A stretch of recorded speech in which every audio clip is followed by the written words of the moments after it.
Hello అండి, అందరు ఎట్లున్నారు? బాగున్నారా? సో నేనైతే బాగున్నాను. ఏంటి అనుష ఏంటి ఏదో చేతబళ్ళు చేస్తుంది అనుకుంటున్నారా? అలా ఏం లేదండి. మా బాబుకైతే కొంచెం అన్నం తినడం లేదు, అండ్ ఎంత తిన్నా కూడా సన్నగానే వీక్గా అనిపిస్తున్నాడు. సో ఇట్లా ఎందుకు అవుతుంది అని చెప్పి నేను మా నాన్నమ్మతో చెప్పాను అనమాట.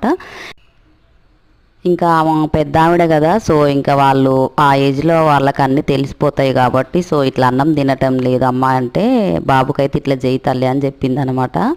ఇంకా అందుకని నేను ఏం లేదు, సాంబ్రాణి పొడి దాంట్లో చిటికెడంతా పసుపు, కొంచెం చిటికెడంతా దొడ్డుపు వేసుకున్నాను అనమాట. ఇంకా అది వేసుకున్న తర్వాత బాబుకైతే 3 టైమ్స్ ఇలా తిప్పేశాను.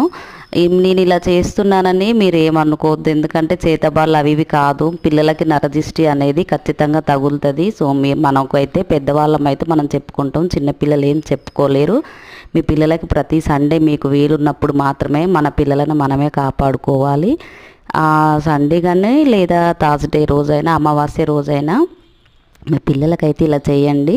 పెద్ద అందులో కష్టమైన పని ఏం లేదు. సాంబ్రాణి ధూపంలో కాస్తంత పసుపు, ఉప్పు వేసుకొని పిల్లల మించి తిప్పేసేయడమే.